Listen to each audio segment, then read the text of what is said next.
Hello दोस्तों, unique institute में आपका स्वागत है। दोस्तों आज मैं एक फिर नए लेसन के साथ आया हूँ। लेसन बहुत ही मज़ेदार है, लैंडस्केप ऑफ द सोल, रूह का परिदृश्य। दोस्तों इसके जो लेखक हैं ये है नथलिया थ्रोबरॉय। दोस्तों ये बहुत ही मज़ेदार लेसन है।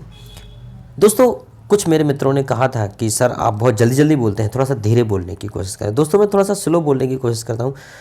दोस्तों फास्ट बोलने का एक ही कारण है कि वीडियो कम समय में हो जाता है। आजकल बच्चों के पास वैसे ही ज़्यादा समय नहीं होता है कि वो बहुत आराम से वीडियो देखें।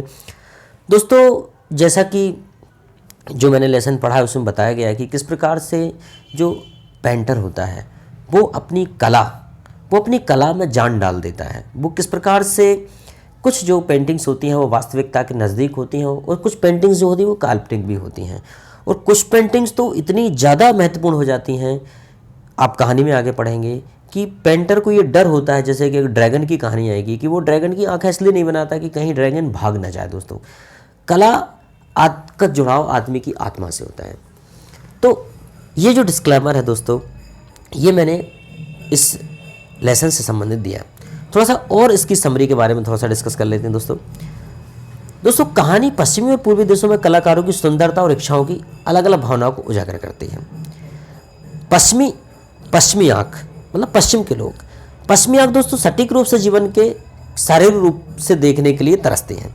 मतलब वो शारीरिक रूप से देखती है, वास्तविकता को देखते हैं। और दोस्तों पूर्व में क्या होता है, कलाकार शिल्प के साथ साथ एक सक्रिय भावनात्मक जुड़ाव अधिक पसंद करते हैं।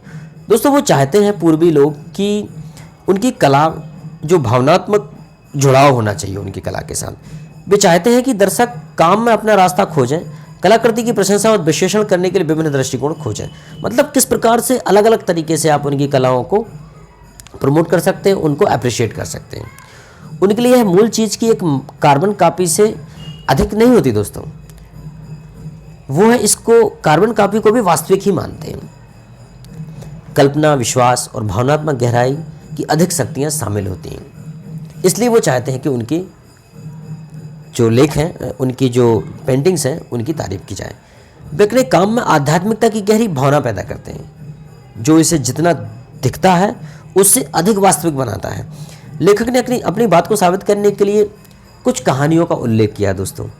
अब उन कहानियों में पहली कहानी, सम्राट के शासन में दोस्तों एक बुडाओजी नाम के चीनी कलाकार होते हैं। उनको एक दीवार पेंट करने को कहा जाता है, महल की दीवार पेंट करने को कहा जाता है दोस्तों। वह उस दीवार पर बहुत सारे चित्र बना देते हैं, जैसे कि पहाड़, नदी, बादल, वन्य जीव, बहुत सारी चीज़ें चित्रित कर देते हैं। और उसी की तलहटी में दोस्तों एक गुफा भी बना देते हैं वह है। और जैसे ही जो पेंटर है उस गुफा के पास आकर ताली बजाता है, राजा को दिखाने के लिए वो ले जाता है। दोस्तों एक गेट खुलता है, राजा और दोनों उसमें प्रवेश करते हैं और तुरंत ही वह बंद हो जाता है दोस्तों। वह उसका दरवाज़ा बंद हो जाता है, धीरे से पेंटिंग गायब हो जाती है दोस्तों।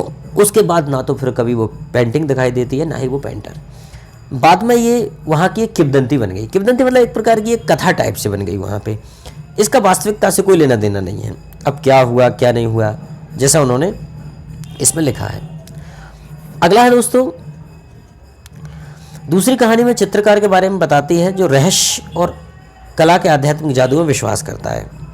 कला के आध्यात्मिक जादू में दोस्तों उसने एक शानदार ड्रैगन का चित्र बनाया, लेकिन उस कलाकार ने उसकी आंखें इसीलिए नहीं बनाई क्योंकि उसे विश्वास था कि वो आंखें बना देगा तो पेंटिंग से उड़ जाएगा। उनकी कला में उनके विश्वास की शक्ति और सामर्थ्य इस प्रकार थी कि वे अपनी कला को जीवंत बनाने और आग में झुलसने वाले अजगर के शिकार होने की संभावना से भयभीत थे। उन्हें लगता था कि हमारा जो ड्रैगन है, इसे अजगर कहा इन्होंने, वह कहीं आग से झुलस न जाए दोस्तों कहानी नंबर 3। इस कहानी में दोस्तों एंडवर्फ नाम का एक व्यक्ति बेल्जियम में होता है और दोस्तों वह एक गोल्ड स्मिथ, सुनार की लड़की से प्यार करता है। दोस्तों मैंने थोड़ा सा यहाँ पे मिसिंग कर दिया। दोस्तों ये जो कहानी है इसमें गोल्ड स्मिथ नहीं होता है दोस्तों, लड़का ब्लैक स्मिथ होता है। ब्लैक स्मिथ मतलब होता है दोस्तों लोहार, और पेंटर जो है वो तो पेंटर है। तो दोस्तों ये लड़का पेंटर की लड़की से प्यार करता है, लेकिन शादी इसलिए नहीं हो सकती क्योंकि दोनों का प्रोफेशनल अलग है। उसका प्रोफेशन है पेंटिंग करना इसका प्रोफेशन है, लोहा पीटना और लोहे के सामान बनाना। लेकिन दोस्तों एंटवर्प उस पेंटर के स्टूडियो में जाता है और वहाँ पे एक मक्खी की पेंटिंग कर देता है, और क्वेंटिन के इस कौशल के कारण दोस्तों वह आश्वस्त हो जाता है, और इस कारण से दोस्तों वह अपनी बेटी का हाथ उसके हाथ में दे देता है। तो दोस्तों देखिए एक चित्रकारिता किस प्रकार से किसी को प्रभावित कर देती है। और ये दोस्तों ये जो चित्रकार है, एक युवा चित्रकार, ये बहुत ही फेमस चित्रकार बन गया। दोस्तों इसमें एक और बात बताई गई इस कविता में लास्ट में सांसुई।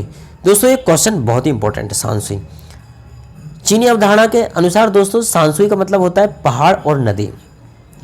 वह यांग और इंग दो के बीच में चलता है। दोस्तों यांग का मतलब है वर्टिकल माउंटेन जो मर्दाना और गर्म कठोर है। यांग मतलब है दोस्तों वहाँ की भाषा में वो कहेंगे वर्टिकल माउंटेन जो खड़ा हुआ पहाड़ जो मर्दाना है, जिसे उसने पुरुष कहा है, और गर्म और कठोर कहा है। दूसरा है दोस्तों इन, जिसे उसने क्षैतिज। नदी जो स्त्री तरल और नम है। दोस्तों उसने स्त्री को क्षैतिज को उसने नदी जो स्त्री की स्त्री है, जो फेमिनाइजेशन है, और तरल और नम है दोस्तों, इस अवधारणा को सूचित किया है। और दोस्तों खाली स्थान जो है उसको उसने वैक्यूम या सफेद स्थान द्वारा दर्शाया गया है। अंत में जो पाठ उन कलाकारों के बारे में बात करता है दोस्तों जिन्हें प्राकृतिक रूप से उपहार मिला है। वे औपचारिक प्रशिक्षण और सबक प्राप्त नहीं करते। कलाकार सहज होते हैं और उन अपरंपरागत तकनीकों का उपयोग कर सकते हैं जो तैयार किए गए कलाकार नहीं कर सकते। दोस्तों जो लेखक नथाली थ्रोब्राय हैं एक कला इतिहासकार हैं जो विलियम डेल रिम्पल की एक पुस्तक उनके अनुवादित कार्य सिटी ऑफ जिन्स के कारण सुर्खियों में आई थी। वह भारत में बेल्जियम के राजदूत की पत्नी हैं। उन्होंने अपने पति के साथ दुनिया के विभिन्न शहरों की यात्रा की है। उसने बेल्जियम विश्वविद्यालय से कला और पुरातत्व के इतिहास में मास्टर डिग्री प्राप्त की है। दोस्तों उसने अपनी अगली किताब पुरानी दिल्ली की वास्तुकला जैसे जामा मस्जिद और चांदनी चौक पर लिखने की योजना बनाई है। तो दोस्तों ये नथालिया थ्रोब्राय के बारे में हो गया और कहानी के बारे में हो गया। अब हम थोड़े से इसके क्वेश्चन आंसर डिस्कस कर लेते हैं। दोस्तों इसका पहला क्वेश्चन है कॉन्ट्रास्ट। हाँ ये वाला first question, contrast the Chinese view of art with the European view with example. दोस्तों ये कह रहे हैं कि चाइनीज व्यू आर्ट का जो परिदृश्य है और यूरोपियन व्यू का जो परिदृश्य है उनमें क्या टकराव है, क्या कॉन्ट्रास्ट है। तो जरा इसको समझते हैं हम। The Chinese painting are based on imaginative. China की जो पेंटिंग है दोस्तों वो किस पे इमेज है, किस पे बेस्ड है, कल्पना पर। इनर और स्पिरिचुअल अप्रोच, परंतु उनकी पहुंच कहाँ तक है दोस्तों, स्पिरिचुअल आध्यात्मिक पहुंच रखती हैं। Where as the European painting reproduce an actual view of an external और रियल ऑब्जेक्ट। दोस्तों परंतु जो यूरोपियन जो पेंटिंग है वो रिप्रोड्यूस एन एक्चुअल जो वास्तविक रूप को ही व्यक्त करती हैं, एक्सटर्नल और रियल जो कि बाहरी है और वास्तविक है। द पेंटिंग और वुडोजी and master painters of Europe illustrated this difference. और जो पेंटर वुडोजी हैं एंड मास्टर पेंटर्स और जो यूरोप के मास्टर पेंटर्स हैं वो इसकी व्याख्या करते हैं। दोस्तों क्वेश्चन नंबर नेक्स्ट पे आते हैं। Explain the concept of shanshui. दोस्तों बहुत ही important question. Shanshui meaning the mountain water. दोस्तों माउंटेन एंड वाटर, सांसुई का मतलब है पहाड़ और पानी, जल, पहाड़ और नदी। refers to a style of a Chinese painting that involves a natural landscape, the landscape which is an inner one, a spiritual and conceptual। दोस्तों ये चाइनीज पेंटिंग में इंक्लूड करते हैं इन बातों को, पानी को और नदी को और पहाड़ों को। दोस्तों यह एक वास्तविक भी है, आध्यात्मिक भी है और वास्तविक भी है, सैद्धांतिक भी है, इसलिए इसको ये इंक्लूड करते हैं पहाड़ नदियों को। इसमें और भी है। It represent the two complementary poles yin and yang. दोस्तों ये कंप्लीमेंट्री पोल दो ध्रुवों को दो ध्रुवों को ये शामिल करते हैं, इन एंड यांग। जैसे मैंने अभी स्टोरी में बताया था इन एंड यांग। इंग जो है वर्टिकल और ये है horizontal, reflecting the does view of the universe. और ये यूनिवर्स के व्यूज को दिखाते हैं। इंग एंड यांग, यहाँ पे इन को बोला गया दोस्तों मेल एंड यांग को बोला गया फीमेल। इन में जैसे ही कहेंगे पहाड़ नदियाँ, पहाड़ और यांग में आएंगे जैसे नदी जो कि शीतल है और नम है। अगला question, what do you understand by the terms outsider art and word और रा आर्ट। दोस्तों outsider art and art word क्या है और रा वर्ड, इनमें क्या एक टर्म्स को समझाइए, टर्म्स क्या है वास्तव में दोस्तों। तो देखिएगा दोस्तों, outside art refers to those artists who have no right to be artists as they have received no formal training yet show talent and artistic insight। दोस्तों यह इस प्रकार की पेंटिंग होती है कि जो आर्टिस्ट होता है उसने किसी प्रकार की ट्रेनिंग नहीं ली होती है, बस उसके पास टैलेंट होता है। It show talent and artistic insight, और ये आर्टिस्ट के अंदर ही होता है ये टैलेंट। आर्ट वर्ड और रा आर्ट, और आर्ट वर्ड और रा आर्ट होती है or the work of art in the raw state as regard cultural and artistic influence. और दोस्तों जो दूसरी आर्ट होती है art brut and raw art, the work of art in the raw states regards cultural and artistic influence. दोस्तों इस प्रकार की जो आर्ट होती है आर्ट वर्ड और रा आर्ट, ये संस्कृति से और कलाकारिता से, कलाकारों से प्रभावित होती है दोस्तों। इस प्रकार की जो कला है और उसी के आधार पे पेंटिंग होती है। अगला है दोस्तों, who was the untutored genius, who was the untutored genius who created the paradise, what is the nature of his contribution to art। दोस्तों untutored genius कौन था, who created, जिसने एक स्वर्ग बनाया था, paradise is the nature of his contribution to art। और contribution उसकी जो कला के लिए nature of is the nature, what is his nature, हाँ उसका स्वभाव of his contribution, उसका क्या योगदान था। तो दोस्तों the untutored genius who created paradise. दोस्तों अनट्यूटर्ड का मतलब होता है कि जो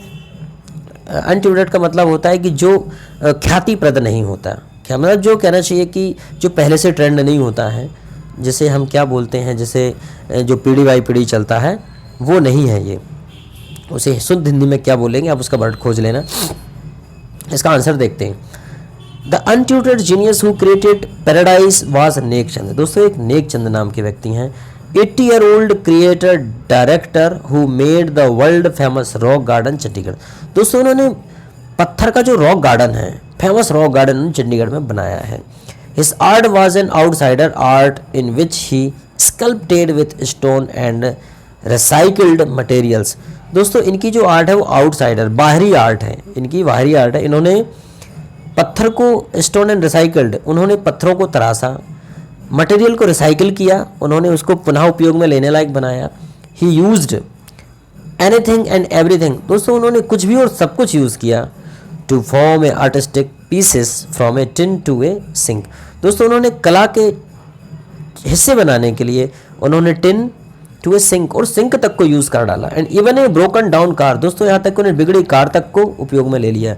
one of is the famous creation is women by the waterfall. उनकी सबसे महत्वपूर्ण जो क्रिएशन है, रचना है, वो है वुमेन बाय द वाटरफॉल, एक महिला झरने, वुमेन बाय द वाटरफॉल मतलब यह झरना और महिला, झरने के साथ महिला। Discuss the following stream in groups of 4। दोस्तों ये फॉलोइंग स्ट्रीम को डिस्कस करना है। The emperor may rule over the territory has conquered but only the artist know the way with in. Discuss.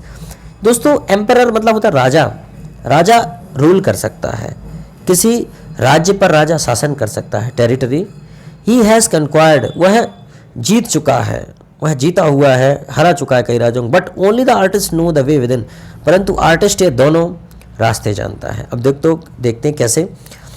The sentence explain the fact that even when the emperor might rule an entire kingdom. दोस्तों शायद एक राजा पूरे राजधानी पर, राज्य पर शासन कर सकता है।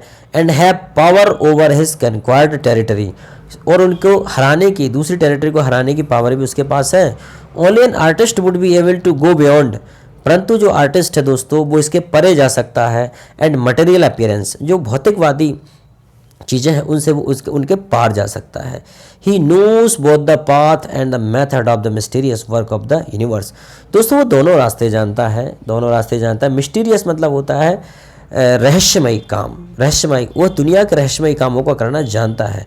True meaning of his work, उसके काम का सही meaning, true meaning of his work can be seen only by means known to him.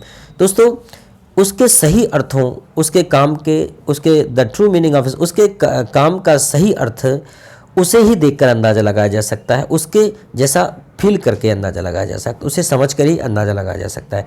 Respective of him the power emperor is, respective of how the powerful an emperor is, ठीक है। और वो अंदाज़ा लगाया जा सकता है कि एक राजा की तुलना में एक कलाकार भी कितना पावरफुल होता है। अगला है दोस्तों, the landscape is an inner one, a spiritual and conceptual space explain. दोस्तों किस प्रकार से जो लैंडस्केप है, मतलब जो हमारा जो लेसन है, परिदृश्य है, अंदर से किस प्रकार से है, स्पिरिचुअल आध्यात्मिक है और कॉन्सेप्चुअल है और सैद्धांतिक है।